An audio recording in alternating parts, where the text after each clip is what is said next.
e Instituto de Formación Profesional de la Procuraduría.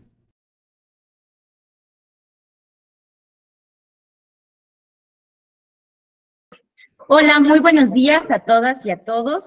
El día de hoy seguimos en la capacitación que nos ha pedido la Comisión de Derechos Humanos del Estado de Hidalgo en materia de 15 temas distintos. El día de hoy la maestra Catherine nos va a presentar la Ley General de Víctimas y la Ley de Víctimas para el Estado de Hidalgo. La maestra Catherine Melina García Galván es licenciada en Derecho, así como cuenta con una maestría en Relaciones Internacionales y Derechos Humanos. Ha trabajado en el Centro de Reinserción Social aquí en la ciudad de Pachuca, así como en la Comisión de Derechos Humanos. Cuenta con diplomados y talleres en temas de derechos humanos, libertad de expresión, curso en desplazamiento forzado interno. Y bueno, es parte de nuestra red de docentes honoríficos de la Procuraduría, así como también es colaboradora en el Instituto de Formación Profesional de aquí de la Procuraduría. Le damos la más cordial bienvenida y muchas gracias a todas y a todos. Les pedimos, por favor, que puedan mantener sus micrófonos en silencio. Gracias. Muy buenos días. Les pido de favor nada más si me pueden confirmar que pueden ver la presentación y pedirles a todos que tengan sus micrófonos silenciados y únicamente los activemos en el momento de las participaciones. Aquellas personas que tienen la posibilidad de activar su cámara, que por favor la tengan prendida, toda vez que, como bien lo comentaba la licenciada Talisa, nosotros estamos impartiendo estas capacitaciones por una recomendación emitida de la Comisión de Derechos Humanos. Y por lo tanto es importante que podamos tomar capturas y tomar evidencias que esta capacitación se está impartiendo y que realmente las y los servidores públicos pues estamos atentos a estos temas. En la otra aplicación se ve la presentación. Tienes que compartirla. A ver, permítanme. Sí.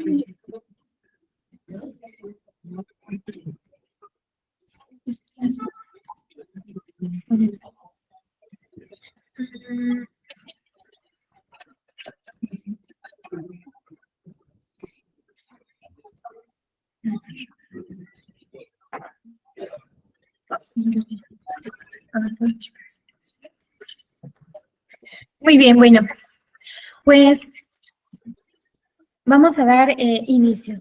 Muy buenos días, como ya lo comentó la licenciada Talisa, mi nombre es Catherine y el día de hoy vamos a hablar de víctimas, en la Ley General de Víctimas y la Ley de Víctimas para el Estado de Hidalgo. Agradezco la asistencia del personal que hoy se encuentra conectado y como les decía, atentamente les pido de favor a quien pueda activar sus cámaras que las enciendan con el fin de poder tomar evidencia y poder hacer saber que realmente las recomendaciones que emite la comisión son acatadas por esta Procuraduría. Igualmente les pido que mantengan su micrófono cerrado y únicamente que sea activado al momento de poder participar. Quien no tenga micrófono, pues lo vamos a estar haciendo a través del chat. Yo voy a estar pendiente de sus preguntas y de sus comentarios. Y bueno, sin mayor preámbulo, pues comenzamos. Y para empezar con este tema, vamos a recordar o vamos a tratar de resolver esta pregunta de manera mental. ¿Quién identifica o quién recuerda a la Mataviejitas? O a las Poquianchis, o al caníbal de la Guerrero, o al feminicida de Atizapán. Seguramente recordamos qué hicieron, seguramente hemos visto alguna de sus fotos, sabemos qué edad tenían, sabemos sus características, de dónde eran, conocemos los crímenes que en su momento cometieron. Pero, ¿quién recuerda a sus víctimas? ¿Quién en este momento me puede decir cuál es el nombre de alguna de las víctimas de estas personas que les acabo de comentar? ¿Cuál era su nombre? ¿Qué edad tenían? ¿A qué se dedicaban? ¿Qué sabemos de ellas? Y bueno, me atrevo a decir que conocemos poco o nada de ellas porque las historias, por lo general, porque los acontecimientos o los hechos se centran en la acción o se centran en la persona que comete el delito y no así en las víctimas. Las razones por las cuales sucede este fenómeno son profundas.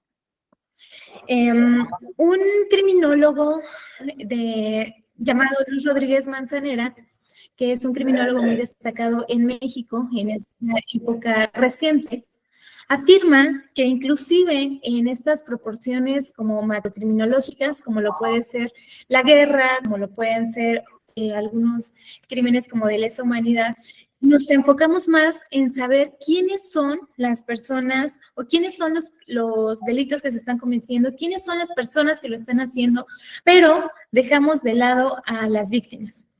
Los vencedores, decía Mancera, escriben por lo general la historia, es decir, su historia, en nombre de los victoriosos que he descrito en los monumentos o en los libros, pero los vencidos, decía él, no son más que víctimas. ¿Y qué decía esto? Que pues realmente pasaban a un segundo plano y no eran ni siquiera identificados. Es por esto, bueno, él decía que existe una identificación consciente o inconsciente de nuestra persona hacia las personas que cometen delitos. ¿Por qué? Porque no hay una identificación con la víctima. Realmente, pues de todos los que estamos hoy escuchando la ponencia, nos resulta inclusive difícil llegar a pensar en que nosotros pudiéramos ser alguna víctima. Es así que inclusive esta identificación la podemos ver o la podemos percibir con todo el éxito que tienen las películas de gángster, las películas de series policíacas, de estos videojuegos violentos o de estas novelas de crímenes, en donde todo se centra en poder conocer. Entonces, pues el día de hoy, para el análisis de la Ley General de Víctimas y la Ley de Víctimas del Estado de Hidalgo, vamos a abordar esta exposición desde un caso real de feminicidio. El día de hoy hablaremos de Fernanda. Les decía yo que el día de hoy para la exposición de la Ley General de Víctimas y la Ley de Víctimas del Estado de Hidalgo, vamos a abordar esta exposición desde un caso real de feminicidio. Hoy hablaremos de Fernanda, de su familia, de su contexto, porque hablar de víctimas desde una experiencia de una de ellas puede resultar más sensible y más comprensible para esta exposición. Aquí en el índice ustedes tienen la estructura que vamos a tener durante la capacitación. Vamos a comenzar con la reproducción de un podcast llamado 10 mujeres. Para quienes sea la primera vez que escuchan hablar de él, pues les pido o les invito atentamente a que puedan escuchar el resto de las demás historias y que inclusive lo puedan compartir con su familia, con sus amigos, o lo puedan escuchar en casa. Mientras escuchamos este podcast, vamos a contestar un cuestionario de tan solo 5 preguntas que más adelante vamos a socializar. Posteriormente hablaremos de las víctimas directas, indirectas y potenciales, de los principios rectores que se reconocen en ambas leyes, de los derechos de las víctimas, entre los que vamos a destacar el derecho a la reparación integral.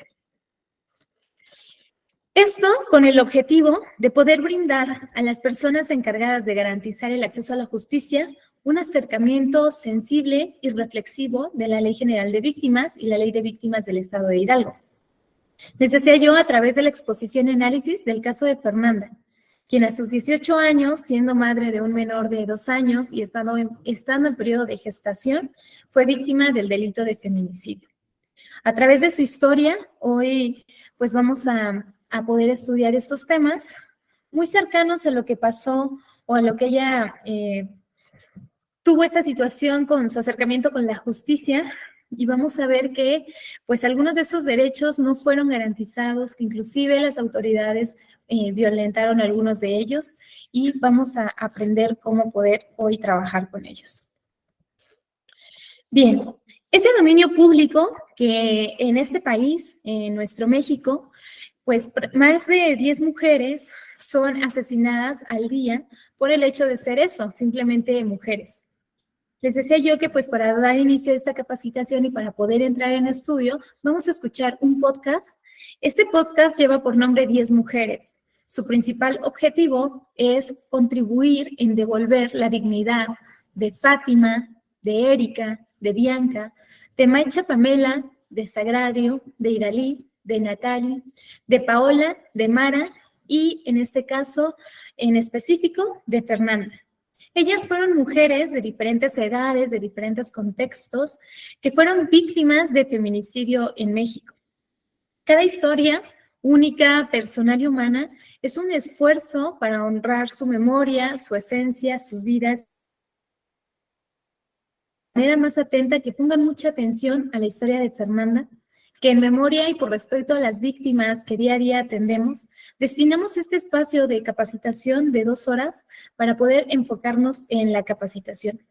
Es necesario y es urgente que podamos dedicar tiempo de calidad al conocimiento para podernos allegar de elementos y herramientas que nos ayuden en la exigencia de la verdad y la justicia de los derechos de todas las víctimas. Yo sé que muchos de ustedes en este momento están trabajando, tienen muchos temas pendientes, pero es necesario poder destinar de verdad tiempo de calidad para poder concentrarnos en esta actividad y que sea de beneficio para todos.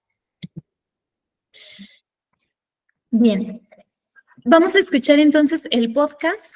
Me pueden poner en el chat, por favor, si se escucha bien. Y vamos a contestar, por favor, estas preguntas con la herramienta que tengan a la mano, si tienen una libreta, si tienen una hoja reciclada, si lo pueden hacer desde su celular o desde su computadora. Pero es importante que para poder participar más adelante, conforme vayamos escuchando la historia, podamos ir respondiendo estas preguntas. Entonces, permítanme un segundo en lo que se los pongo. Tal vez escuchar esto te resulte incómodo y doloroso, porque no es una estadística, no es un expediente ni el resumen de un caso. Es una vida. Son 10 vidas. Son 10 mujeres. Los siguientes relatos son feminicidios. Un feminicidio es matar a una mujer por el hecho de serlo. Sin embargo, nada de lo establecido en la ley alcanza para explicar las infinitas dimensiones de las mujeres asesinadas y de sus familias. Nuestras palabras tampoco alcanzarán, pero hemos querido contar estas historias, sus historias, en un intento por recuperar su esencia, honrar sus vidas, las que nunca debieron haberles arrebatado. Este episodio contiene representaciones gráficas de violencia sexual y de género. Toma tu tiempo si necesitas pausar o escucharlo en compañía. Y si es necesario, no dudes en pedir ayuda. Encuentra recursos de apoyo en 10mujeres.com. Esta es la historia de Fernanda, narrada por Mabel Cadena. 9 de junio de 2013. Testamento de Fernanda. A María Magdalena Velarde y a Roberto Sánchez les dejo la patria y custodia del niño mío. Escribía sobre mis hojas con tu letra redonda, infantil, impecable. ¿Cómo podía una niña de 17 años estar escribiendo su testamento? Pensar en su posible muerte, pensar en la orfandad de su pequeño hijo. Madre niña, niña amorosa, niña criando a un niño, esposa niña, niña única. Todo lo que no le dijiste al mundo lo escribías en estas hojas de celulosa, en este cuaderno que relata el infierno que estabas viviendo, prácticamente secuestrada por tu marido y tu suegro, por esa familia que te violentó de tantas maneras. Todo lo aguantaste por amor a tu hijo de 2 años. ¿Quién habría podido imaginar que tu vida iba a ser tan corta? Nadie. Nadie, porque es una aberración pensar en una niña de 18 años a la que apagan así. Apenas empezabas a ser quien eras.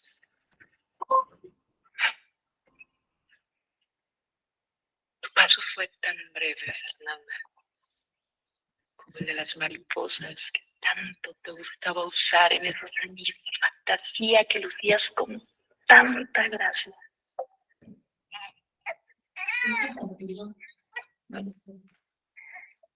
Naciste un 8 de noviembre del año 1995.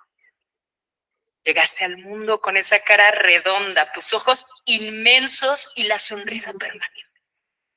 Fer se reía mucho, dice tu madre. Nada podía quitarte la sonrisa de la boca. Hasta que cumpliste 15 años y te casaste con el que había sido tu amigo de la infancia. Pero antes fuiste una niña feliz. La primera mujer de una familia donde habían llegado antes tus dos hermanos, Alberto y Daniel. Eras la alegría de la casa. Jugabas con ellos, eras celosa de sus novias y les gustaba molestarse entre sí. Como aquella vez que escondieron la puerquita de peluche que tanto querías y que era tu juguete favorito. Estuviste muy triste hasta que la recuperaron del árbol donde la habían lanzado.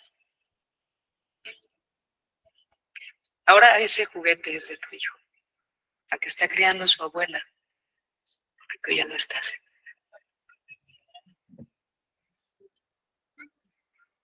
Eras amorosa, juguetona, te gustaba la vida. Así creciste, en tu barrio, con tus hermanos, en un entorno que debía ser seguro. Y disfrutabas arreglarte, tu cara llamativa no pasaba desapercibida entre los muchachos del barrio. Muchos se interesaron en ti. Pero tú elegiste a uno con el que habías crecido, Led. Y con 15 años empezaste una relación que sería una tortura. El enamoramiento duró apenas unos meses y cuando descubriste que estabas embarazada, decidieron casarse. Muy pronto comenzó esa vida de encierro, de ansiedad, de vivir en una violencia intrafamiliar sistémica y con una pareja violenta. Ya me canso de llorar y no amanece. Ya no sé si maldecirte o por ti rezar. Tengo miedo de buscarte y de encontrarte donde me aseguran tus amigos que te vas. ¿Te gustaba esa canción? Paloma Negra. Tan disonante, tan disímbola para una niña de 16 años que estaba viviendo una vida de adulta a destiempo. Un matrimonio lleno de agresiones por parte del que ya era tu marido, de tu suegra, y especialmente de tu suegro, que te acosaba de muchas maneras, también sexualmente. Con 16 años ya eras madre. Había nacido tu bebé, al que amabas, a quien nunca viste como un problema y por quien querías esforzarte y trabajar, estudiar, tenías planes para una vida mejor.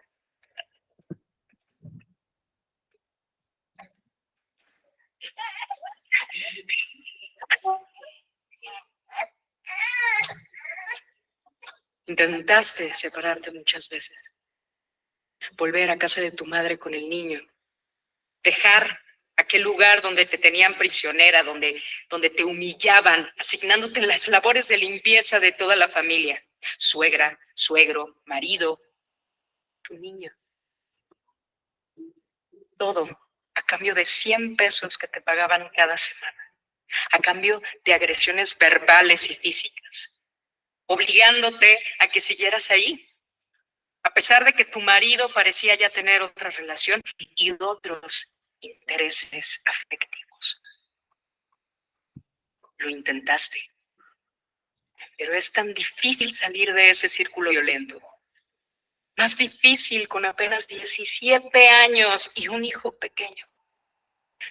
Más difícil con un suegro al que le tenías pánico y cada vez que iba a buscarte y te traía de regreso a casa, donde te vi pasar tantas noches llorando, agobiada, cerrada, ideando cómo podrías dejar esa vida y darle mejores posibilidades a tu niño. Toda esa oscuridad en una vida tan breve, Fernanda, es difícil de asimilar, de comprender, de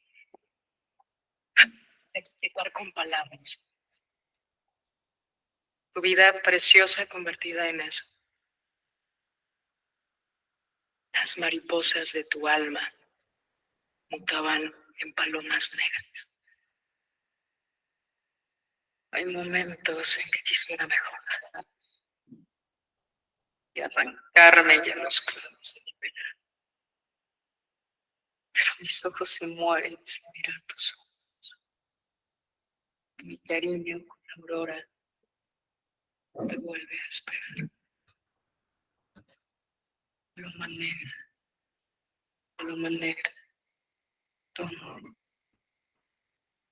andarás? Querías ser protesista dental, entre otras cosas. Te motivaba a arreglarle los dientes a tu padre algún día. Otro intento. Otra batalla por la que tenías que luchar a contracorriente.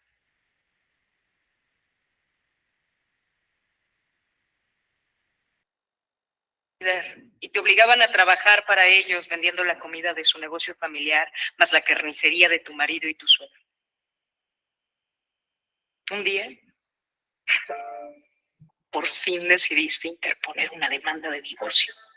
Necesitabas estar a cargo de tu vida, de la de tu hijo, salir de ese encierro donde todos se ensañaron contra ti.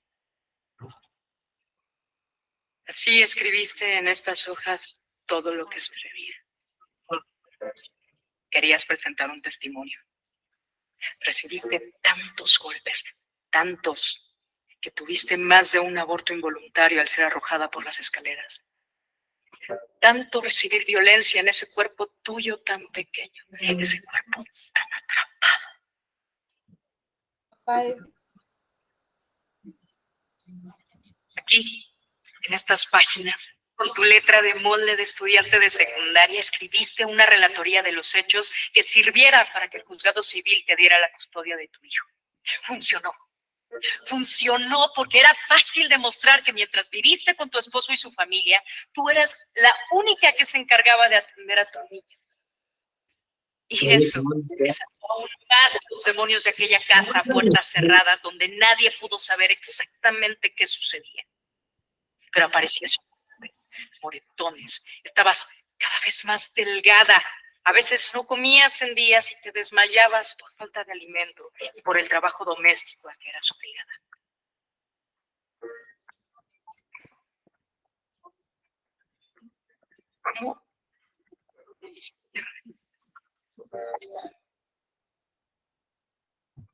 ¿Cómo pudo impactar una familia convertirse en todo un sistema de abuso, de violación?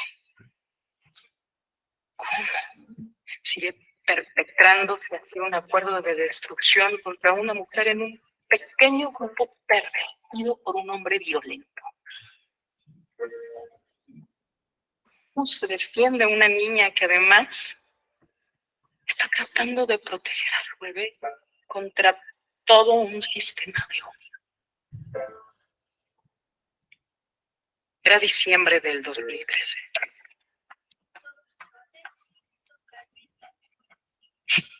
Lo habías logrado. Saliste con tu hijo porque querías pasar el año nuevo con tu familia. Tu logro apareció. Ese hombre parecía ejercer un terror sobre ti a que no podías sobrevivir. Te llevó de regreso a su casa con el que todavía era tu esposo, al que nada parecía importarle.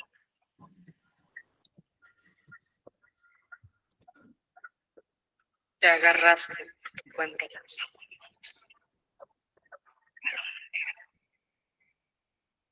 Paloma negra, ¿dónde andarás?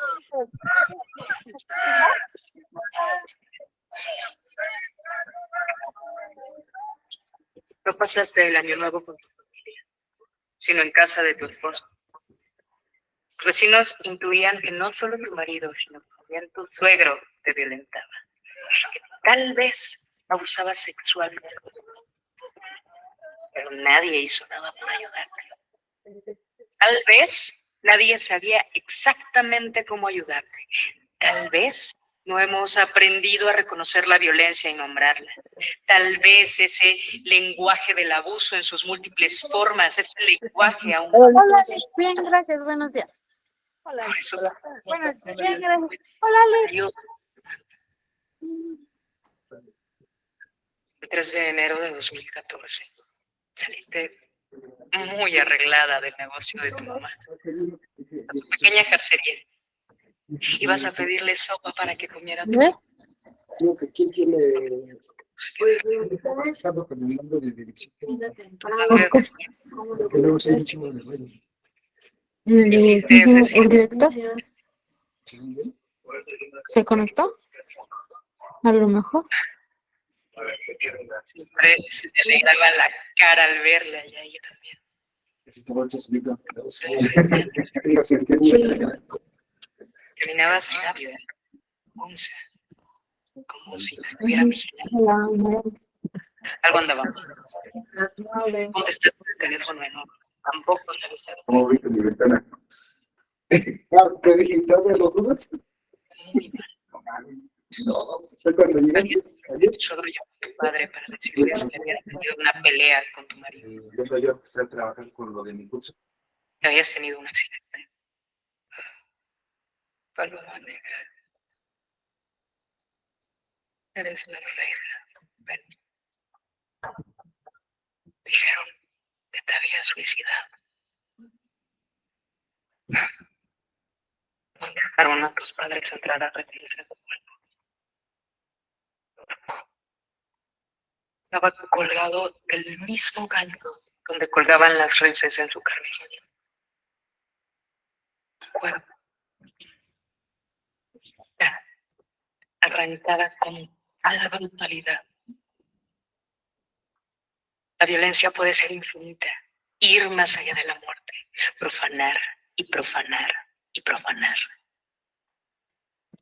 Tanto odio contra una niña que llevaba a otro niño dentro. La autopsia confirmó que tenías 4 meses de embarazo. Dijeron que fue un suicidio. Tu madre no se conformó con el dictamen. Tanto odio contra el cuerpo de una mujer, tanto odio que no se sacia ni con la muerte. Profanar y profanar. Tu rostro estaba lleno de golpes. Tenías las rodillas y la cara raspadas. Alguien te había arrastrado hasta colgarte ahí. Tenías cortes en la muñeca izquierda, pero tus venas no habían sangrado.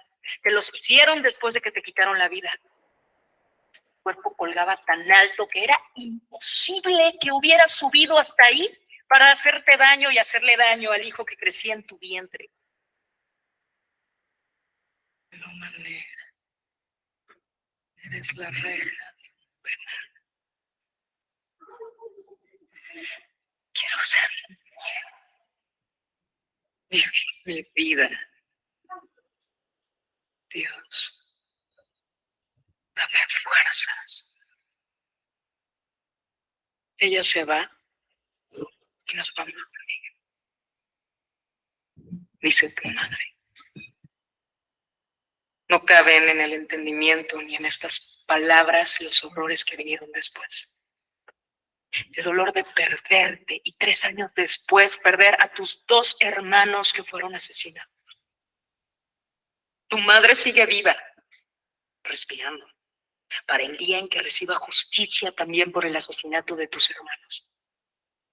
Y desde un lugar que nadie comprende salvo quien ha vivido eso, sacó el coraje para pelear por tu caso, Fernanda. 4 años después, tu asesinato se pudo clasificar como feminicidio.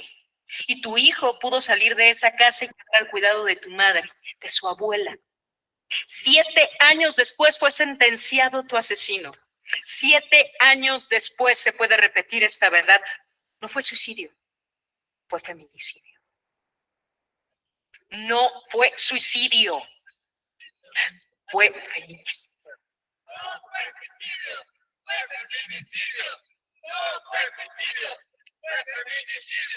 Ahora esos textos tuyos, Fernanda, este cuaderno donde escribías lo que estabas viviendo, formamos parte de una carpeta judicial.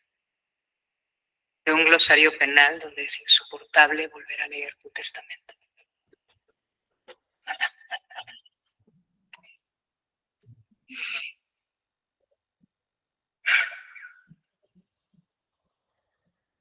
Les dejo todo el juguete que sea niña, repartido en partes iguales. Eres una niña que hereda sus juguetes. Una niña que intentaba salvarse a sí misma para su hijo de un violento sistema de odio.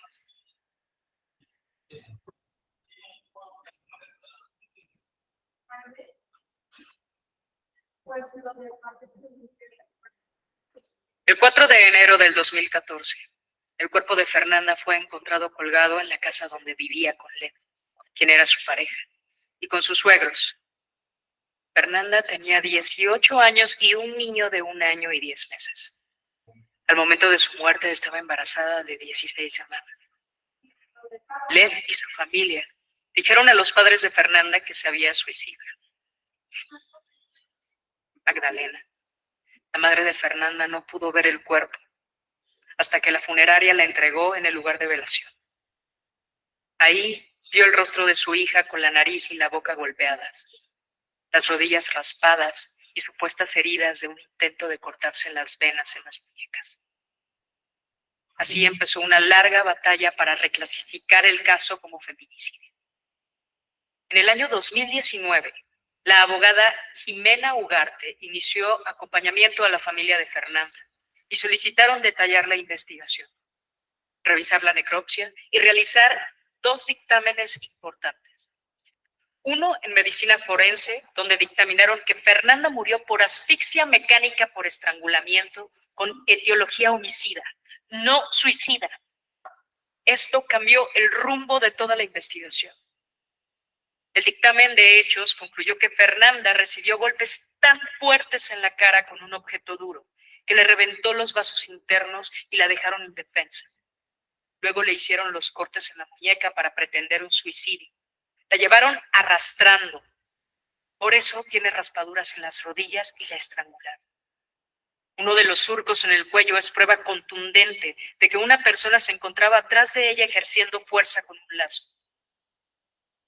Finalmente, la colgaron del gancho que servía para colgar a las reses de la carroza. El cuerpo de mi hija grita que la asesinaron, insistió su madre una y otra vez. La evidencia de la brutalidad infligida con odio sobre el cuerpo de Fernanda era tan apabullante que es difícil creer que tomó años que las autoridades reconocieran que no había sido un suicidio. El 30 de marzo del 2020, giraron orden de aprehensión contra Led, el marido y feminicida de Fernanda, y lo detuvieron. El 8 de agosto del 2022, el juez dictó sentencia condenatoria de 69 años y 3 meses contra él por feminicidio y aborto inducido, pues ella tenía 4 meses de embarazo cuando la asesinó. Sin embargo, el 17 de octubre del 2022, disminuyeron la pena que se le dictó a Led, quitándole el delito de aborto inducido.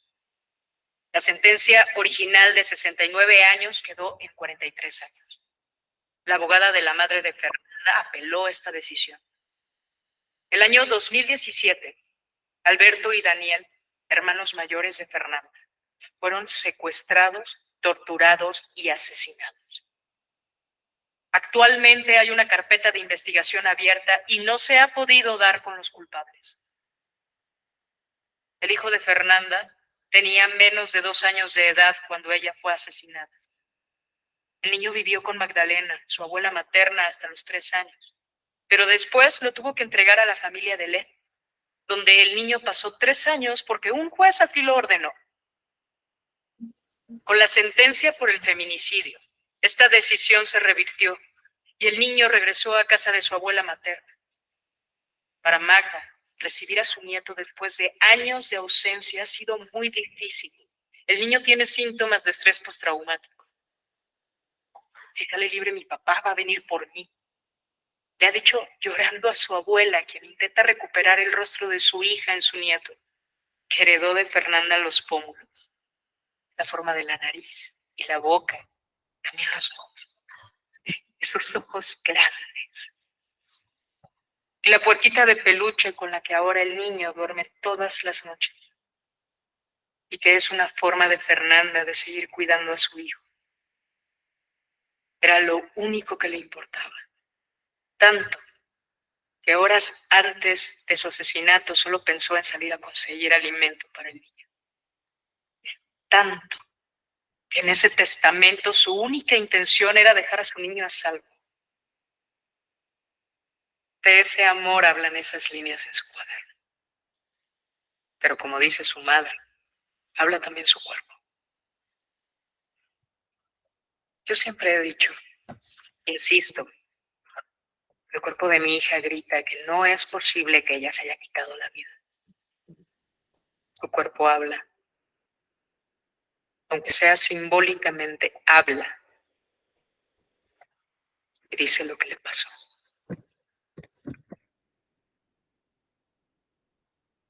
¿Qué piensas cuando escuchas la palabra feminicidio? Ahora sabes que no es una asesinato, es un dato.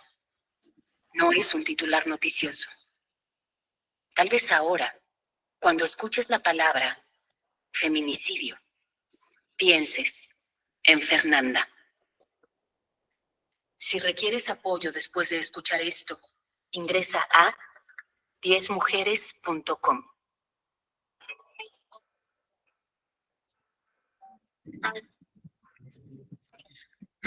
Muy bien, vamos a retomar la capacitación. Después de haber escuchado este podcast, vamos a empezar a ir desentrañando el contenido de la Ley General de Víctimas y la Ley de Víctimas para el Estado de Hidalgo.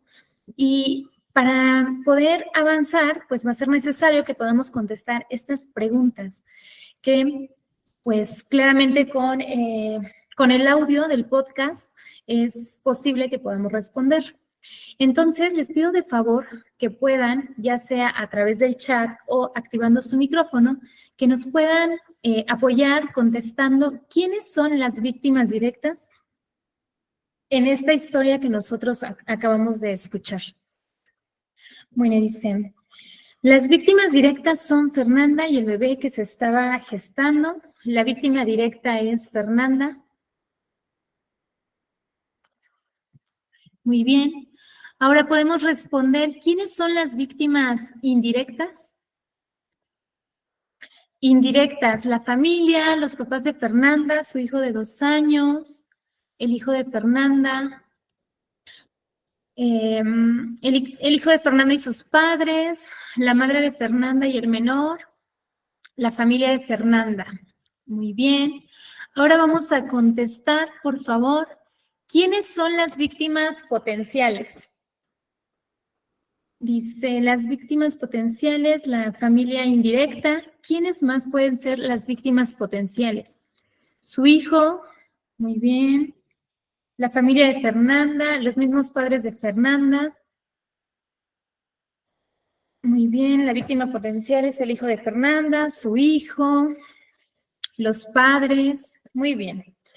Y por último, ustedes en la historia que acaban de escuchar, en esta historia de Fernanda, su historia de vida, ¿qué principios rectores que debieron de haber aplicado todas las autoridades se dejaron de aplicar y qué derechos se violentaron o se vulneraron con el actuar de las autoridades? Considerando pues obviamente toda la historia, el tiempo, la reclasificación de suicidio a feminicidio, el tiempo que duró todo el juicio, ¿ustedes qué derechos pueden reconocer que se vieron vulnerados? Dice, el derecho a la libertad personal, el derecho a una vida libre de violencia, el principio de enfoque diferencial y especializado. Se viola el derecho a la vida, no se aplicó la debida diligencia y un principio de enfoque diferencial y especializado, debido proceso, derecho a la vida, derecho a la libertad.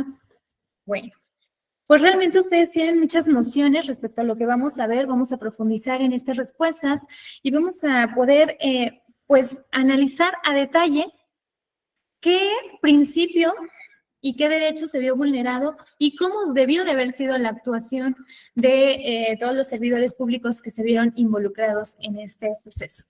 Entonces, pues primero les agradezco que hayan puesto mucha atención a la historia de Fernanda porque evidentemente pues nos va a servir de base para poder hoy entender estos derechos de las víctimas, que a veces cuando los podemos leer en la Ley General de Víctimas o cuando los podemos ver en algunos otros instrumentos, tanto internacionales como nacionales, nos parece muy simple entenderlo, pero realmente el aplicarlo pues es donde se va complejizando esta situación. Entonces vamos a continuar. Miren,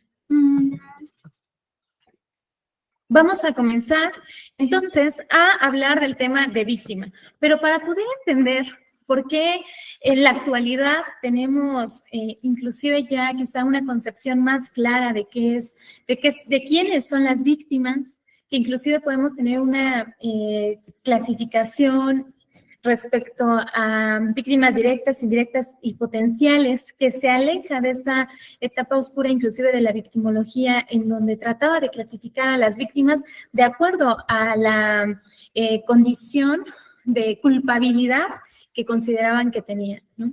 El día de hoy tenemos pues una idea de qué es una víctima, porque así está establecido en nuestros ordenamientos jurídicos, porque además ha sido un estudio de tiempo que se ha venido trabajando y que se ha venido realizando, pues obviamente con un estudio, con un análisis de diversas autoridades, de diversas organizaciones, colectivos y un esfuerzo en conjunto.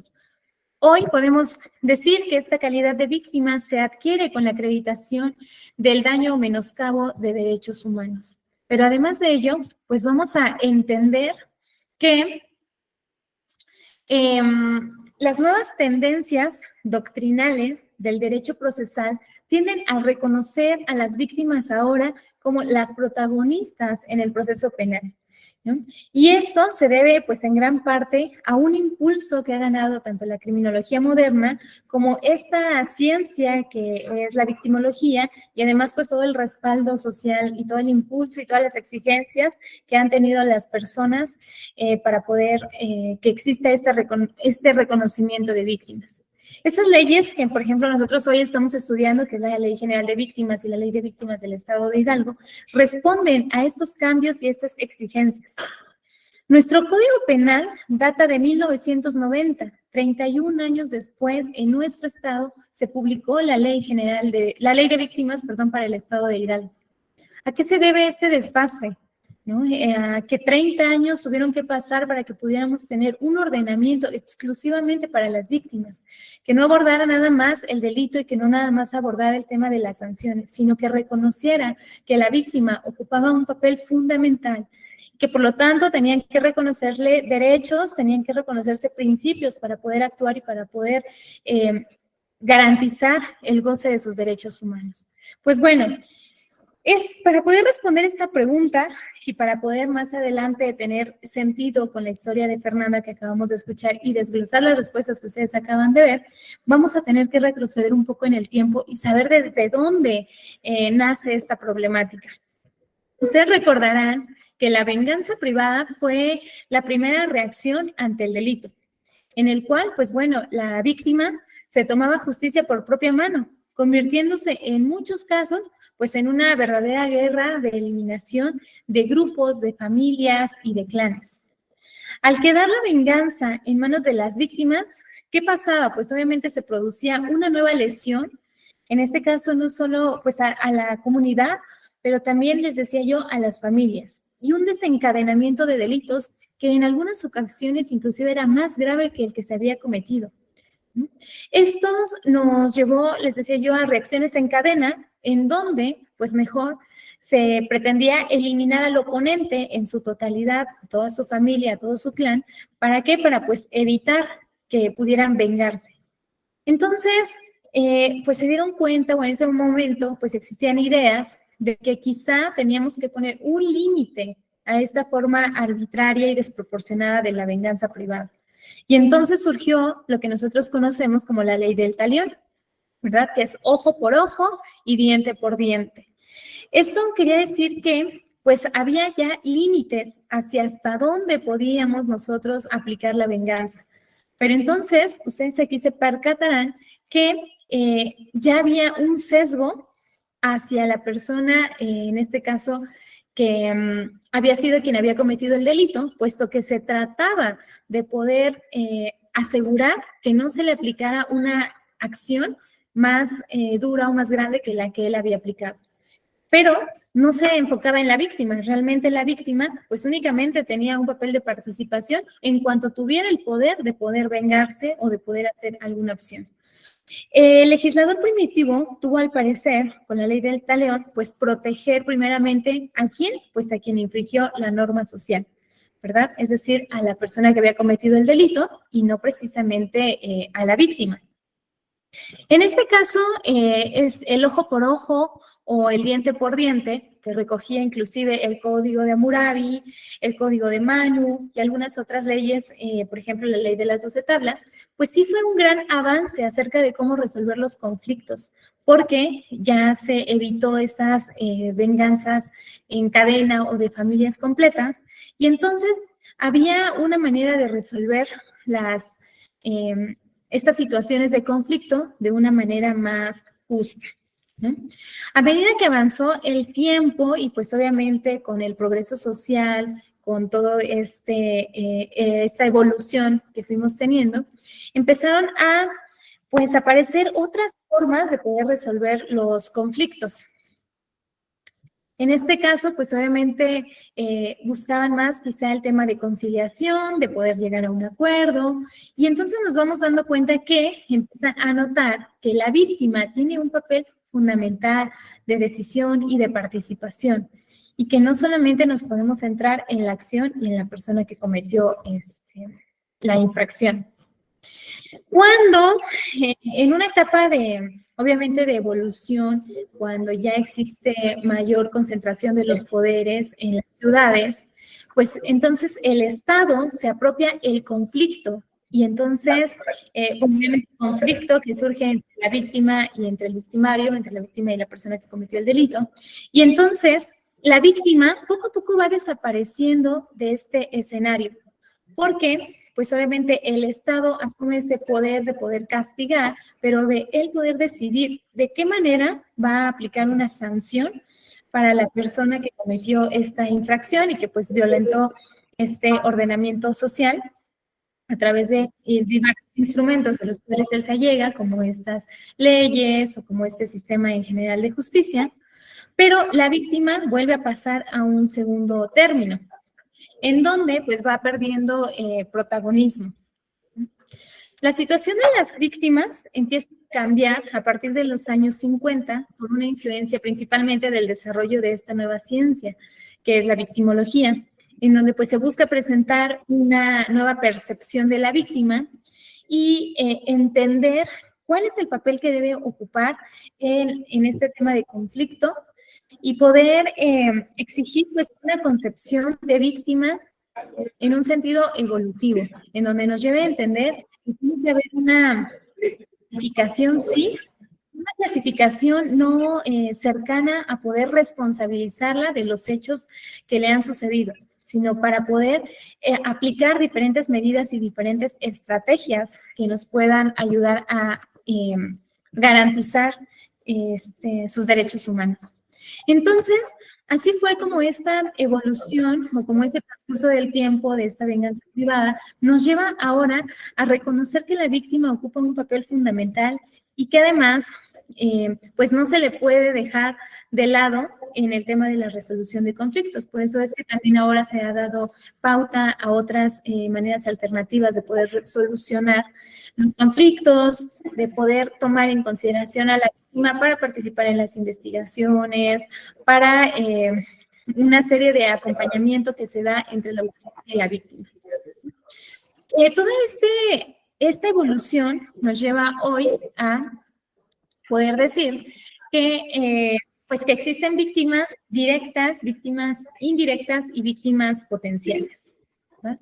Y entonces, a las respuestas las vamos a ir revisando, ¿verdad? Aquí en víctimas directas, la ley establece que se denomina víctima directa aquella persona que ha sufrido algún daño, algún menoscabo, ya sea económico, físico, mental, emocional, o en general cualquier puesta en peligro o lesión a sus bienes jurídicos o derechos como consecuencia de la comisión de un delito o las violaciones a los derechos humanos. Que en este caso, pues vamos a identificar que la víctima directa fue Fernanda, porque Fernanda, como ustedes pudieron escuchar, fue víctima del delito de feminicidio. Pero antes de eso, pues hubo violencia económica, violencia física, violencia psicológica, que no nada más fue propiciada por su esposo, por su ex esposo, sino que además por toda la familia de Led, que era la pareja sentimental de Fernanda. Respecto a las víctimas indirectas, pues vamos a identificar que son los familiares o aquellas personas físicas a cargo de la víctima directa que tienen una relación inmediata con ella. Que en este caso, pues las víctimas indirectas en su momento fueron sus padres, ¿verdad? Su madre, su padre, su hijo y también sus hermanos. Y las víctimas potenciales, pues vamos a ver que son estas personas físicas cuya integridad física está en riesgo, peligra, porque prestan asistencia a la víctima, ya sea para impedir o para detener la violación de derechos o la comisión de un delito. En este caso, pues las víctimas potenciales era la madre, era el padre, eran los hijos, eran los hermanos, pero también era la abogada que la acompañó durante todo este juicio y también eran los colectivos de los cuales ella se acompañó. Porque obviamente, como ustedes pudieron escuchar en la historia, inclusive durante el transcurso de la investigación, sus dos hermanos fueron secuestrados y fueron asesinados. Entonces, nos queda claro que pues, las víctimas potenciales realmente son más, ¿no? Cada vez la lista va en crecimiento porque pues los peligros a los que se pueden enfrentar o a los que están expuestos son diversos y justo se debe por esta asistencia que le dan a la víctima o por este acompañamiento, tanto a las víctimas indirectas como las víctimas directas. Entonces, pues las víctimas potenciales, por ejemplo, aquí en este caso la abogada, en este caso los colectivos, pues hemos nosotros seguramente escuchado o visto casos en donde los abogados pues sufren de amenazas o los colectivos, todo el tiempo están siendo amenazados, están siendo hostigados cuando dan acompañamiento a víctimas, sobre todo cuando también hay un tema mediático, ¿verdad? Entonces, esta lista de víctimas potenciales inclusive puede ir en aumento. Pero, pues bueno, vamos a empezar ahora con los principios rectores que permiten pues diseñar, que permiten implementar y evaluar estas medidas, y estos mecanismos y los procedimientos que están reconocidos en la Ley General de Víctimas en el artículo 5º. Vamos a comenzar con el primer principio que se vio en este caso pues vulnerado, ¿no? Desde toda la historia de vida de Fernanda hasta los hechos en que las autoridades pues manejaron al inicio, en este caso el Ministerio Público, que había sido un suicidio porque les cuento que cuando encontraron el cuerpo de Fernanda, pues además de estar colgado, en donde se colgaban las reses de la carnicería, también presentaba cortes en las muñecas. Entonces, a pesar de todos estos signos, además de violencia física que presentaba en la cara por los golpes que había recibido, el arrastre que había tenido en las rodillas y en el resto del cuerpo, pues en algún momento el Ministerio Público resolvió confirmaron a través, no sé si de los médicos, que había sido un suicidio. Y tardó mucho tiempo para poder reclasificar que no había sido un suicidio y que había sido un feminicidio. Pero entonces vamos a entender a la dignidad como este valor, principio y derecho fundamental base que distingue a la especie humana del resto de los seres vivos. Implica una comprensión de la persona como titular y como sujeto de derechos y de no ser objeto de violencia o arbitrariedades tanto por el Estado como por los particulares, ¿verdad? En este caso, pues, respecto a la dignidad, vamos a ver que Fernanda vivió en un núcleo familiar que la violentó de muchas maneras, ¿no? Decíamos que vivió acoso sexual por parte del suegro, que tuvo abortos involuntarios por la violencia física que recibió, que vivió constantemente violencia física y psicológica, que cada vez que ella trataba de escapar de casa, pues era regresada, ¿no? Pero era regresada obviamente con violencia, era regresada con chantajes, con manipulación. Entonces, y bueno, que también tuvo inclusive limitaciones de alimentos al grado de desmayarse por falta de nutrientes y por las extenuantes horas de trabajo que tenía y que a cambio pues únicamente recibía 100 pesos. Además de esto, la frase con la que inician dice profanar, profanar y profanar, porque les decía yo que su cuerpo fue hallado colgado donde colgaban las reses en esa carnicería. Entonces, prácticamente el trato que se le dio al cuerpo de Fernanda, pues fue el trato que le daban al cuerpo de un animal. Por eso es que pues se hace alusión a estas cuestiones de que pues realmente no se le dio el valor que ella tenía como ser humano, ¿no? Que no se le reconoció esta calidad y que el trato que recibió pues inclusive fue, no sé, además de no ser respetado, pues fue como más allá, ¿no? Como por ejemplo, ya en el cuerpo como tal, pues ni siquiera hubo un honrar el cuerpo de ella, ¿no? Por eso, bueno, cuando dice profanar, profanar y profanar, también hace alusión a que una acción llevó a otra acción y a otra acción y cada vez las acciones fueron más, pues más crueles y menos humanas, ¿no? El hecho de haberla asfixiado, representaba ya una acción violenta, muy violenta, porque ya le habían quitado la vida, pero además de eso fue arrastrarla, además de eso fue cortarle las venas para intentar que pareciera un suicidio, además de eso fue colgarla. Entonces, pues realmente, inclusive más adelante las autoridades también pues fueron omisas, ¿verdad? En poder darle un trato a su cuerpo, al ver que tenía tantas cuestiones físicas y tanta violencia, pues tuvieron que haber aplicado otros protocolos, ¿no? Sin embargo, en ese momento, pues no fue lo que pasó.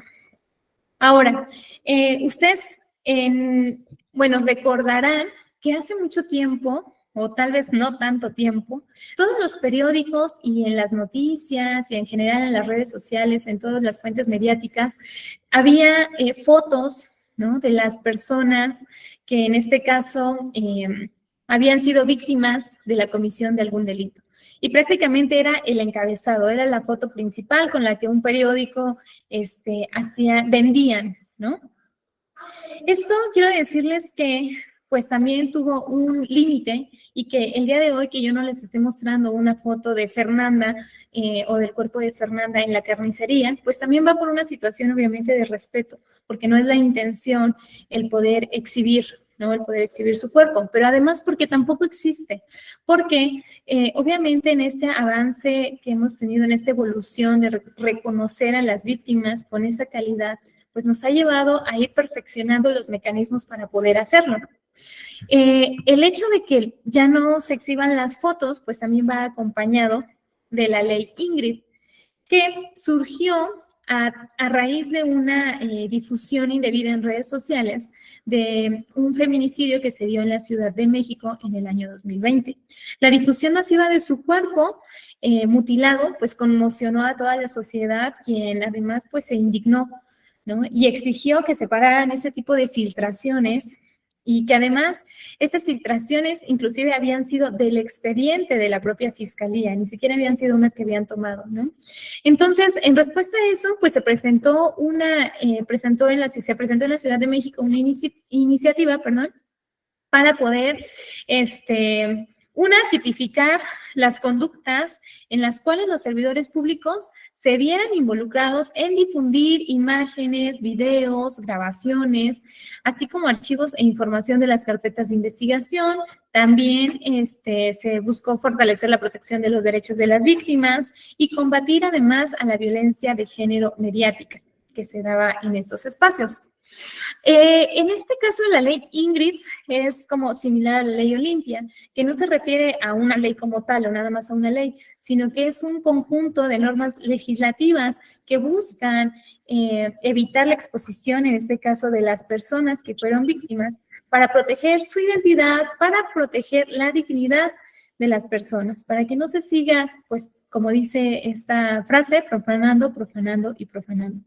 Entonces, pues por eso es que el día de hoy no estamos exhibiendo su foto, pero sí su caso, y lo estamos haciendo únicamente para que quede claro esta exposición, ¿verdad? De poder hacerlo, como les decía yo, más sensible y más reflexivo. Ahora vamos a pasar al principio del enfoque diferencial y especializado, que ustedes bien tuvieron en responder en cuáles son los principios que no se habían reconocido.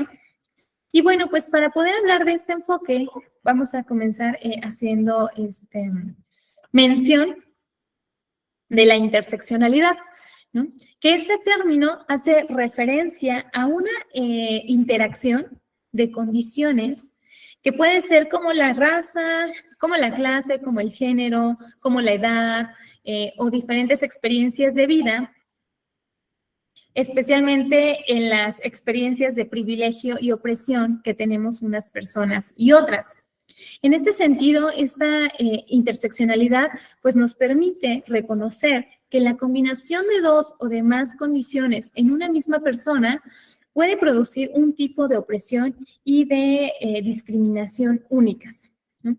El poder incorporar nosotros la interseccionalidad o este elemento de interseccionalidad, pues reconoce que los análisis y los estudios de alguna situación que se basa en experiencias de personas que no comparten las mismas categorías, por ejemplo, si nosotros únicamente para estudiar este caso utilizáramos una perspectiva androcentrista en donde contempláramos al hombre como el centro de esta investigación, pues seguramente perderíamos muchas cuestiones importantes. Entonces, tenemos que reconocer que las personas comparten categorías o clasificaciones, que están en diferentes como categorías porque tienen condiciones particulares. Y entonces vamos a entender que en este caso, Fernanda era una mujer adolescente, ¿verdad? Que estaba recluida en la casa de sus suegros, que vivía violencia por razón de género, además ella, pues desde antes había tenido una situación de desventaja porque había tenido un matrimonio y un embarazo adolescente. Escuchamos la historia que a los 15 años ella se casó, que pues tenía una situación de violencia patrimonial, porque realmente por todo el trabajo que hacía, con 100 pesos a la semana, pues realmente era muy, muy limitado la disponibilidad económica que ella podía tener para hacer o para poder tomar decisiones. Entonces, estas condiciones particulares de vida de Fernanda nos hacen dar cuenta que pues pueden fomentar un tipo de opresión o de discriminación única y diferente a la que otro ser humano o grupo social puede experimentar con base en alguna de estas categorías presentes en aquella persona. En este caso, pues nos vamos a dar cuenta que por eso tenemos que estudiar cada caso desde un enfoque diferencial y especializado, en donde tomemos en consideración todas las situaciones que se dan en específico en ese caso. Por ejemplo, aquí en el caso de Fernanda vamos a ver que pues la violencia por razón de género afecta principalmente a las mujeres y a las niñas, ¿verdad?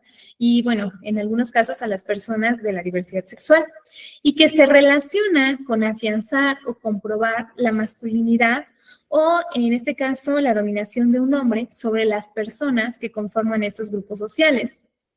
En este caso, pues, obviamente se busca el poder limitar y el poder controlar las acciones que puedan tener las mujeres. En las relaciones humanas, pues nosotros nos vamos a dar cuenta que estas se basan en el poder. Entonces, al cual el poder como tal no es un objeto y por lo tanto, pues no se adquiere o no se conserva, sino que el poder se ejerce. El poder que una persona ejerce, pues es obviamente a partir de restarle el poder a otra persona, ¿no? En este caso, pues nos vamos a dar cuenta que, pues a Fernanda tenía una condición, pues particular, ¿verdad? Si bien tenía una familia y su familia la apoyaba, también ella vivía completamente en la casa de sus suegros, donde todos ejercían esta violencia, donde la situación de vida que ella tenía, pues sí era de un desbalance, ¿verdad? De una asimetría, en donde quizá ella no tenía ni siquiera el poder de tomar decisiones. Y pues obviamente vamos a ver que además sobre ella se ejercieron diferentes tipos de violencia. Violencia psicológica y violencia emocional, puesto que todo el tiempo estaban intimidándola, todo el tiempo estaban ejerciendo actos de humillación hacia ella, el hecho de que ella se dedicara todo el tiempo a realizar los trabajos de cuidado, de limpieza de la casa, pues también, ¿no? También la limitaba en quizá ella poder tener otro tipo de trabajo, en poder estudiar, como bien lo decían, ella quería ser dentista. Y todas estas cuestiones pues quedaron al margen porque ella no tenía ese poder de decisión. También se ejercía contra ella pues violencia física. Veíamos que en diversos casos, o escuchábamos, pues tuvo inclusive abortos involuntarios por las caídas que tenía de las escaleras. También se cometía violencia sexual hacia ella. Pues no me atrevo a decir qué tipo de violencia estaba viviendo, porque únicamente hace mención que era un acoso, ¿verdad?, por parte de su suegro, y la historia no nos da para poder decir más, pero no sabíamos si había peticiones de favores sexuales, si había insinuaciones sexuales, si era espiada por su suegro. Desconocemos todo el tipo de acciones que se dieron, pero bueno, pues todas las situaciones de vida que ella estaba pasando, no las podemos dejar de vista, ¿verdad? No las podemos perder de vista, perdón, para poder aplicar nuestro actuar y poder especializarlo y diferenciarlo en lo que ella necesita. Y ahora que Fernanda ya no está, pues obviamente ¿qué decíamos? En las víctimas indirectas, como lo son ahora su madre y su hijo. Tampoco podemos perder de vista el contexto familiar en el que ahora las víctimas indirectas pues están inmersas. Madre niña, niña amorosa, niña criando a un niño, esposa niña y niña prisionera. Estas son las condiciones de vida que no solamente tiene Fernanda, que tienen muchas mujeres en el mundo, ¿no? Es común que las mujeres, pues todo el tiempo se nos pueda como crear la idea de ser madres, ¿no? Existe no nada más una presión social, sino también una presión por la naturaleza, en donde prácticamente te hacen creer que necesitas ser madre para ser una mujer o para estar completa, ¿no? Y que además se normaliza el hecho de que una mujer se case a tempranas edades, se normaliza el hecho de que una mujer sea madre a corta edad, cuando estas condiciones por sí mismas van creando una capa de vulnerabilidad cada vez más grande. Dentro de los principios que también son importantes mencionar, pues vamos a encontrar la buena fe, la no criminalización y la victimización secundaria. Por ejemplo, si en el caso de que Fernanda hubiera llegado a, no sé, a presentar su querella, pues quizá algún ministerio público, no digo que algunos de los que estamos escuchando lo hemos hecho, pero a lo mejor ni siquiera una autoridad, sino las vecinas o los vecinos, ¿no? Cuando supieron del feminicidio, pues ¿qué llegamos a decir, no? Pues, ¿para qué no se fue de su casa? ¿Por qué se embarazó de nuevo? ¿Por qué no se fue a vivir con su familia? Pues debió pedir ayuda. Su familia, ¿por qué no hizo nada? ¿Por qué se casó tan joven? Siempre queremos buscar la justificación de las acciones que cometen otras personas, pero haciéndolo, pues obviamente a partir de poder criminalizar a la víctima, ¿no? De restarle credibilidad a lo que nos dice, de hacer todo lo posible para que se vea como sospechosa o como responsable, porque nos cuesta asumir que como autoridades pues estamos fallando. Que existan víctimas también nos habla que estamos fallando en esos mecanismos de protección que estamos teniendo o de prevención que estamos teniendo en nuestro ordenamiento jurídico y social. Entonces, pues obviamente la buena fe implica pues creer en las víctimas, no criminalizarlas o no responsabilizarlas por la situación que ella tiene, no agravar el sufrimiento de la víctima, ni tampoco tratarla como responsable o como sospechosa, No agravar su condición y establecer requisitos que obstaculicen e impidan el ejercicio de sus derechos, ¿verdad? Evitar hacer este tipo de comentarios, evitar hacer juicios que no nos corresponden. Nosotros quizá en nuestro papel como ministerios públicos, como peritos o como agentes de investigación, pues tenemos un papel sí de colaboración, sí de investigar, pero no es investigar para saber si está o no mintiendo, estamos para investigar el hecho en sí, ¿no? El delito en sí.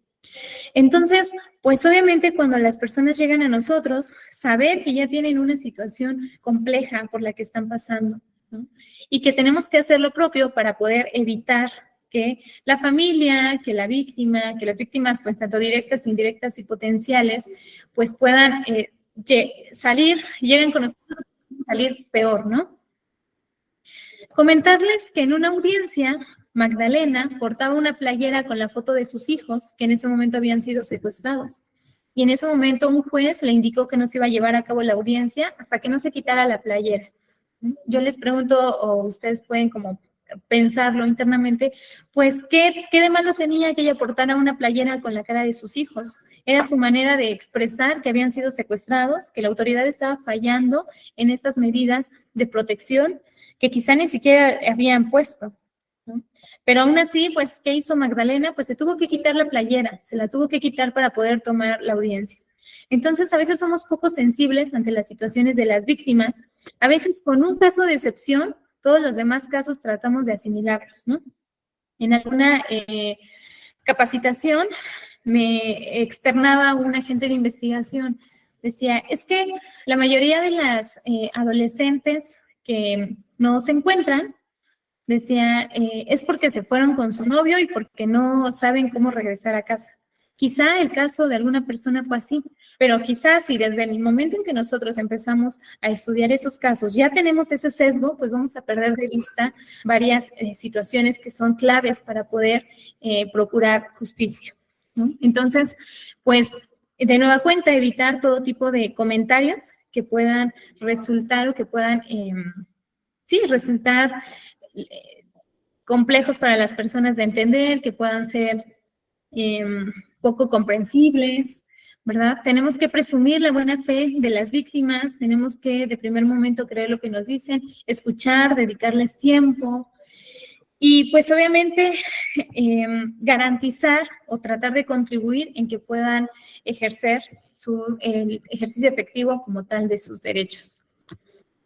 Por otra parte, respecto a la máxima protección y el interés superior de la niñez, pues nos vamos a dar cuenta que toda autoridad de todos los órdenes de gobierno debemos velar por la aplicación más amplia de medidas de protección a la dignidad, a la libertad, a la seguridad y los demás derechos de las víctimas, ya sea pues a víctimas del delito o en caso de violaciones a los derechos humanos. Y en este caso, pues aquí les ponía como reflexión, ¿no? En el año 2017, los dos hermanos de Fernanda fueron secuestrados, torturados y asesinados. Y no nada más ellos, seguramente más víctimas potenciales llegan a ser víctimas directas por una situación de una protección no eficaz, en donde se rebasa esa capacidad que tenemos de poder prever las situaciones de riesgo a las que están expuestas a las personas. Si bien no se ha resuelto en este caso que estuvieron ligados al caso de Fernanda o por esta exigencia de justicia que tuvo su madre, pues sí es presumible que pudo haber pasado, ¿no? Por el hecho, por cómo se dieron las situaciones, por todo el acontecimiento que se dio y que además fue durante la exigencia de justicia en este camino que estaba iniciando su madre. Respecto al interés superior de la niñez, hablamos que debe ser considerado de manera primordial en la toma de decisiones sobre una cuestión debatida que involucre niñas, niños o adolescentes. En este caso, pues siempre vamos a procurar que se apliquen las decisiones haciendo un ejercicio de evaluación y de ponderación, de adelantarnos a cuáles pueden ser estas posibles repercusiones a fin de salvaguardar pues a nuestra niñez y a nuestros adolescentes. Y que esta toma de decisiones siempre vele por ellos antes que por otras personas. En este caso, como ustedes lo escucharon, pues el hijo de Fernanda vivió un tiempo con Magdalena. Sin embargo, más adelante, pues un juez ordenó que tenía que vivir con Lev, que en este caso pues era el papá, y con la familia, ¿no? Aún y cuando se había dado todo este acontecimiento de violencia. Hasta que en 2017, pues nuevamente, una vez que avanzó las investigaciones, pues fue entregado a Magdalena, pero ¿qué decía? Pues que ahora presentaba síntomas de estrés postraumático, ¿no? Que se levantaba en este caso o tenía este miedo de que su papá fuera a ir por él. No sabemos qué situaciones de violencia se dieron contra el niño, pero lo que sí sabemos es que quizá el interés superior de la niñez se vio rebasado en ese momento por nuestras autoridades. Por lo que respecta a la participación conjunta, pues ustedes saben que ahora pues la ley reconoce que las víctimas también tienen derecho a poder colaborar con las investigaciones y además con las medidas que ellos consideren que son necesarias para superar esta condición de vulnerabilidad atendiendo el contexto. En el Ministerio Público les decía yo que le habían confirmado a la familia de Fernanda que ella había muerto por un suicidio, pero para que les entregaran el cuerpo, pues que tenían que firmar un documento. Fernanda dice, la mamá de Fernanda, la señora Magdalena, dice, querían que firmáramos un papel para recoger el cuerpo. Lo firmamos, pero les dijimos pues que no estábamos de acuerdo en que fuera un suicidio. Fue hasta que les entregaron el cuerpo en el domicilio, en donde ya estaban listos para poder velarla, cuando se dieron cuenta que en este caso Fernanda tenía signos de violencia en el rostro, en el cuerpo, desde golpes, desde, no sé cómo decirlo, hematomas, hasta rasguños.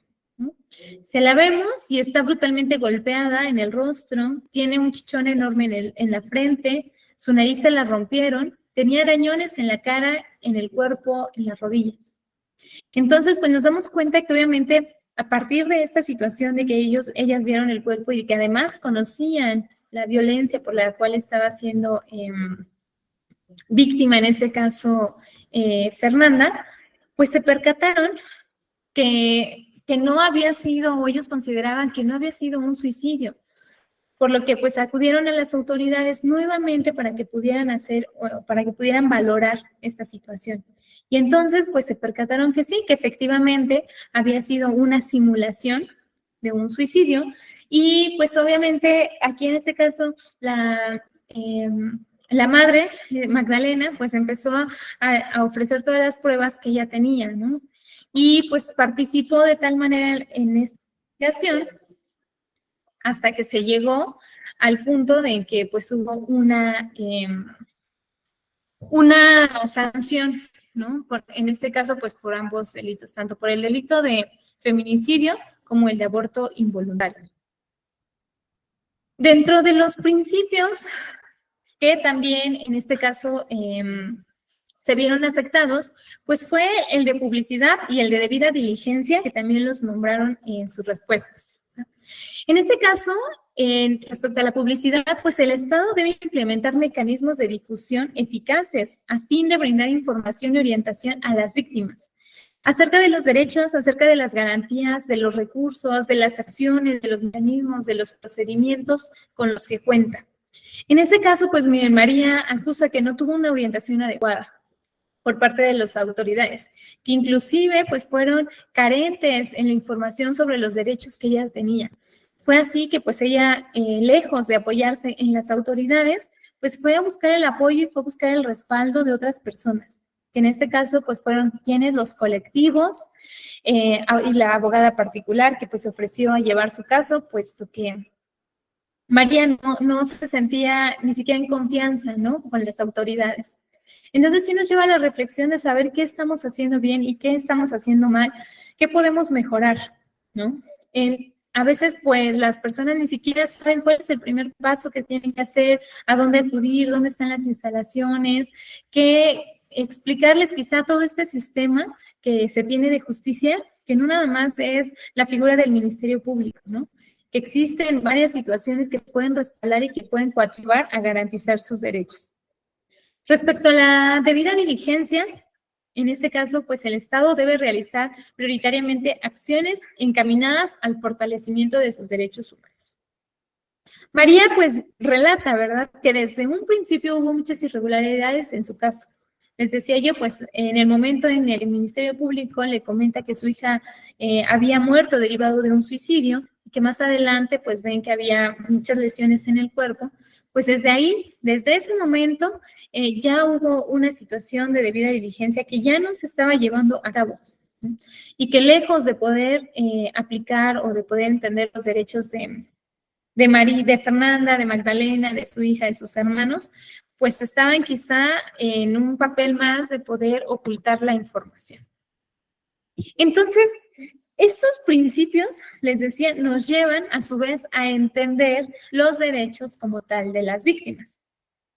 Entonces, dentro de esos derechos, pues vamos a ver que existen de manera enunciativa, no limitativa, porque obviamente en la ley existen más derechos de las víctimas, pero los que ahora vamos a abordar que no fueron, que se vieron vulnerados o que se vieron afectados, pues son estos, ¿no? A una investigación pronta y eficaz, a conocer la verdad, a salvaguardar su vida e integridad, a ser tratadas con humanidad y con respeto a sus derechos humanos.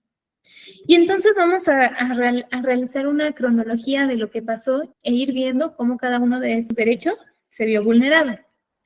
Primero dice, el 4 de enero del 2014, Fernanda fue víctima del delito de feminicidio. Pero, pues obviamente, al inicio, les decía yo, fue suicidio y después hubo una reclasificación a feminicidio. En 2017, los hermanos de Fernanda fueron secuestrados, fueron torturados y asesinados. Actualmente hay una carpeta de investigación abierta, pero pues no se ha podido dar con el paradero de las personas responsables. El 30 de marzo del 2020 fue girada una orden de aprehensión contra Led, su expareja. El 8 de agosto del 2022, un juez dictó sentencia condenatoria de 69 años y 3 meses por feminicidio y por aborto inducido, ¿verdad? Recordábamos que Fernanda tenía un periodo de gestación de 4 meses. En octubre del 2022, redujeron la pena quitando el delito de aborto inducido y la sentencia original, que había sido de 69 años, quedó en 43. Ahora, vamos a recordar que una investigación pronta y eficaz tiene que ver con esta identificación y con este enjuiciamiento de los responsables de la violación, en este caso, de los derechos de las personas o de, como tal, de los delitos, ¿no? Esta investigación pronta y eficaz, pues tiene que ir, o sea, desde la identificación, la captura, el procesamiento y la sanción de manera adecuada de los responsables del daño y al esclarecimiento de los hechos y a la reparación del daño. Como podemos darnos cuenta, pues realmente pasaron muchísimos años para que ella pudiera, para que pudiera haber una investigación, ¿no? Que además la investigación no fue pronta y en su momento tampoco fue eficaz, ¿no? Fue muchos años de exigir, muchos años de una lucha de su madre, de que inclusive, pues, quizá la vida de sus hermanos hayan tenido relación con este acontecimiento. Ahora, por lo que respecta a conocer la verdad, pues obviamente tiene que acceder a mecanismos de justicia disponibles para determinar la responsabilidad en la comisión del delito o en la violación de los derechos humanos. Pero, pues les decía yo, desde un momento obviamente tuvo un sesgo al simularlo como un suicidio, ¿no? Desconocemos por qué, desconocemos si hubo un caso de corrupción o qué fue lo que sucedió para que se vieran motivadas las autoridades a poder contribuir y no poder garantizar el derecho a conocer la verdad. Más adelante, pues obviamente con los peritajes y con la investigación que se hizo, se pudo comprobar que la muerte pues había sido obviamente un estrangulamiento, pero no por el hecho de que ella lo hubiera realizado, ¿no? No por un tema de suicidio, sino que alguien más había estrangulado a Fernanda. Respecto a el tema de salvaguardar la vida e integridad, pues vamos a ver que se tiene que brindar una protección y pues realmente asegurarnos que la vida e integridad tanto de las víctimas, ya sea directa, indirecta o potencial, pues se garantice, ¿no? Y aquí nos vimos rebasados porque sus hermanos el día de hoy están muertos y porque no sabemos si Magdalena está segura, ¿no? No sabemos si ya una vez que ha conseguido esta sentencia, pues va a poder estar tranquila, ¿no? o hasta qué momento pues vamos a tener que brindarle unas medidas de protección para que ella pueda salvaguardar su vida e integridad o la de su hijo. Respecto al principio de ser tratados con humanidad y respeto a sus derechos humanos, pues obviamente por parte de los servidores públicos y en general por todas las personas y por todas las instituciones responsables del cumplimiento de la ley, pues tenemos que tratar a estas personas con la mayor humanidad y con el mayor respeto a los derechos humanos. ¿Y esto qué nos obliga? Pues obviamente a ser profesionales, a ser comprensivos, a ser empáticos, a ser solidarios, a brindar atención de calidad, a destinar tiempo, que es a veces de lo que carecemos, ¿verdad? A veces nos vemos rebasados por las actividades que tenemos. Pero las víctimas, este trato humano y este respeto a los derechos humanos nos exige que tengamos tiempo de calidad para ellos y para ellos, ¿no?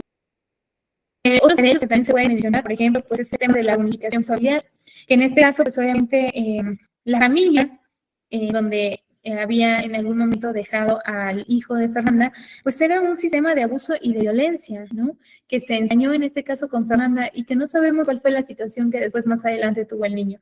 Pero uno de estos derechos pues también viene a ser la reunificación familiar, que se logró, ¿verdad? Tiempo después, hasta 2017 también coincidió con el fallecimiento de sus hermanos, que le devolvieron o le dieron la custodia, en este caso, a Magdalena. Y bueno, esta reflexión que dice, la brutalidad ejercida sobre el cuerpo de Fernanda era tal que es difícil creer que tomó años para que las autoridades reconocieran que no había sido un suicidio.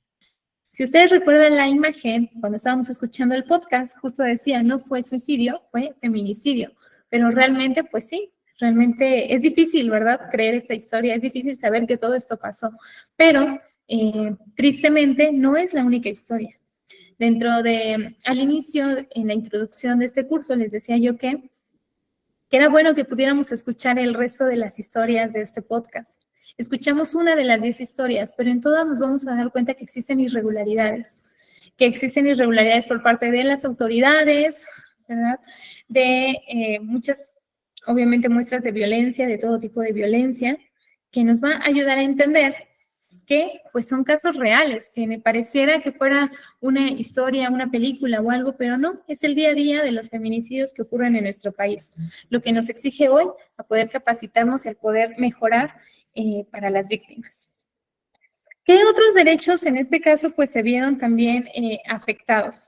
Bueno, pues a coadyuvar con el Ministerio Público durante la investigación, a que les explicaran la trascendencia de los exámenes periciales, a que se les notificara cualquier resolución y poder impugnarla en caso de que no estuvieran conformes, y a la reparación integral. Bueno, comentarles que el peritaje en medicina forense pues determinó que la causa de la muerte fue una asfixia mecánica por estrangulamiento con etiología feminicida, no suicida. Por su parte, el peritaje en mecánica de hechos aportó que había recibido golpes en la cara con un objeto duro que la había dejado inconsciente y que los cortes en las muñecas se habían hecho post-mortem, que su cuerpo fue arrastrado y que fue estrangulado ejerciendo fuerza con un lazo por la parte trasera de su cuerpo y que finalmente pues había sido colgado para poder simular un suicidio. Entonces, en este caso, pues obviamente, estos fueron los derechos que Magdalena ejerció, ¿no? ¿Por qué? Pues coadyuvó con el Ministerio Público durante la investigación, porque a través de su exigencia, pues pidió que se realizaran nuevos peritajes, porque es nuestra obligación que cuando nosotros hagamos un peritaje, le hagamos saber a las víctimas el por qué, la idoneidad de estos instrumentos, qué es lo que nos va a arrojar, qué es lo que estamos buscando, y que las víctimas se sientan seguras de poder hacerlo, convencidas de poder hacerlo, y si no, proponer qué otras cosas ellos consideran o ellos consideran que son necesarias para el desarrollo de la investigación. Estos son sus derechos, no es algo que que tengamos opción de poder hacerlo, ¿no?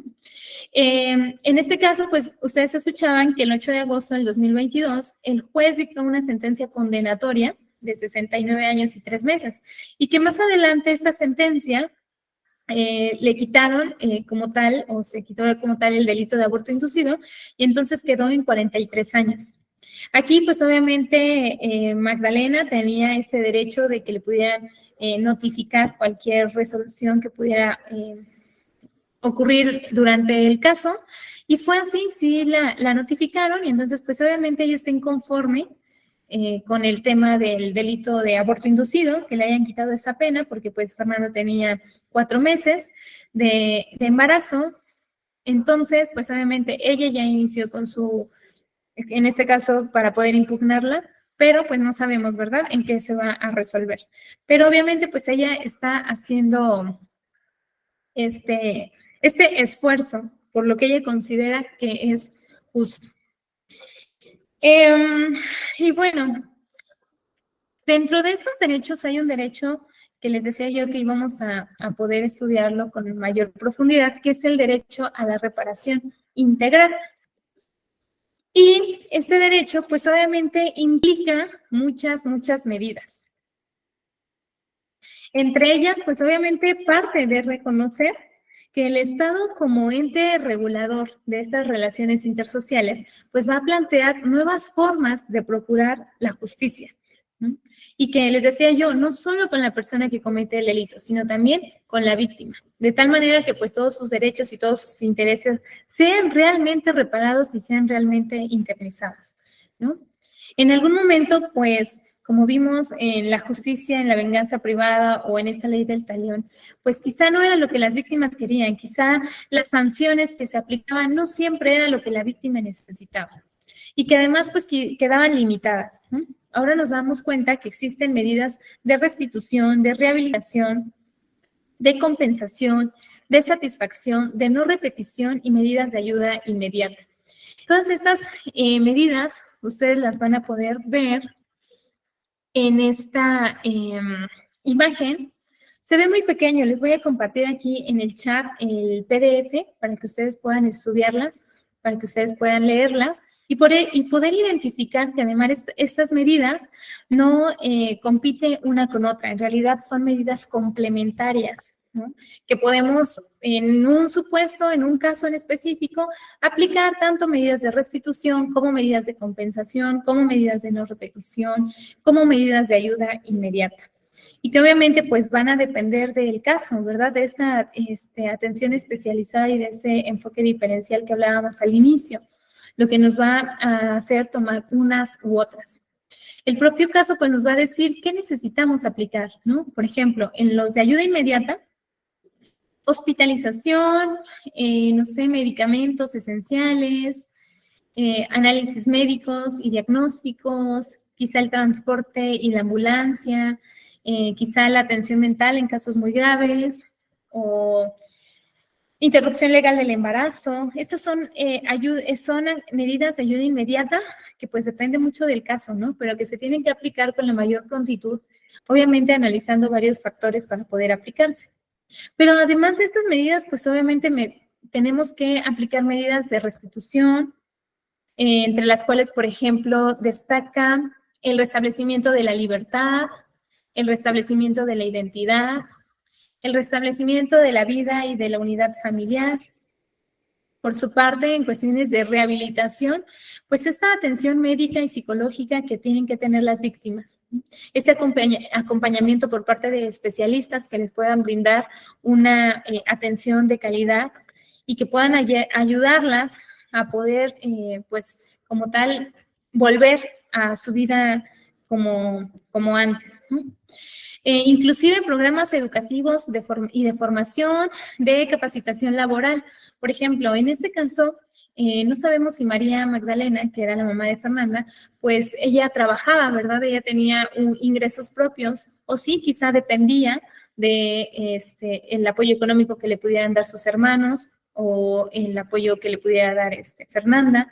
Entonces, por ejemplo, en estos casos, pues es importante que sí, ahora Magdalena se ha quedado al frente de la responsabilidad del hijo de Fernanda y de su casa, pues también pueda tener una capacitación laboral para que ella pueda reintegrarse y ella pueda obtener estos recursos que necesita, ¿no? Sobre todo porque también, pues, es desgastante también económicamente el que ella esté buscando justicia. En medidas de compensación, pues va más allegado como tal a, por ejemplo, la reparación de la integridad física de la víctima, a la compensación por pérdida de oportunidades educativas y sociales que pueden llegar a tener las víctimas, el reembolso de estos gastos relacionados con el juicio, la cobertura de tratamientos médicos, terapéuticos, ¿no?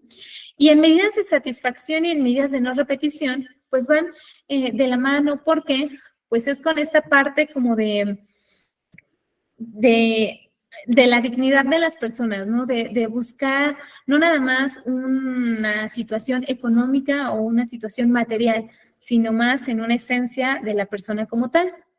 Como pueden ser, pues, las disculpas públicas, como puede haber las sanciones legales a los responsables de estas violaciones de derechos, actos conmemorativos para las víctimas, para poder honrarlas, ¿no? Y en los casos de no repetición, pues asegurarnos que no va a volver a pasar, que lo que pasó con Fernanda, que han sido situaciones muy desagradables y muy lastimosas, que no se vuelvan a repetir. ¿Y cómo hacerlo? Una de estas formas de poder contribuir en lograrlo, pues es capacitándonos. Capacitando al personal, haciendo ver cuáles fueron las omisiones en este caso, cómo las irregularidades que hubo en este caso, pues no nada más son aisladas para Fernanda, ¿verdad? Que muchas víctimas las han vivido, que muchas víctimas se han quejado de los tratos que quizá en algún momento hemos tenido, por lo que nos obliga a cada día esforzarnos por poder superar, ¿no?, estas condiciones. Les decía yo, pues ya para ir terminando, que la víctima, en tanto, significa el fracaso del Estado en una misión de protección y de tutela de los intereses de la comunidad y de los derechos humanos. Y por lo tanto, nosotros, pues obviamente tenemos que estar capacitados, tenemos que estar pendientes, tenemos que estar actualizados de tratados no solo, de tratados internacionales, de estas normas de carácter internacional y también nacional, y conocer nuestros instrumentos jurídicos, porque de nada sirve tenerlos ahí, ¿verdad? Tenerlos en el repertorio y saber que existen. Necesitamos estudiarlos, necesitamos poder revisarlos y qué podemos mejorar, qué podemos atender. Pues de mi parte es todo, ya estamos en tiempo de poder finalizar esta capacitación. Les voy a dejar el material para que ustedes puedan revisarlo, tanto la presentación como el PDF de estas medidas para que puedan, pues las tengan a la mano ya quizá un poco más sintetizadas y que las puedan apreciar porque la imagen se ve muy pequeño. Y si hubiera alguna pregunta o algún comentario, yo quedo pendiente del chat y de sus micrófonos para poder responderles. Muchas gracias. Bueno, pues muchísimas gracias a todas y a todos por atender este llamado que estamos haciendo desde el Instituto de Formación Profesional. La ponente me va a enviar la presentación y se las voy a estar haciendo llegar por medio de sus enlaces. Les pido por favor que estén atentos a todo lo que se les pide a los enlaces, sobre todo porque vamos a tener que seguir haciendo varias reuniones, así es que vamos a tener que estar compartiendo algunos links para poder darles acceso a todas y a todos. Muchas gracias y nos vemos el día martes 22 para la siguiente capacitación, que es protocolo de actuación del primer respondiente. Muchas gracias y que tengan bonito día.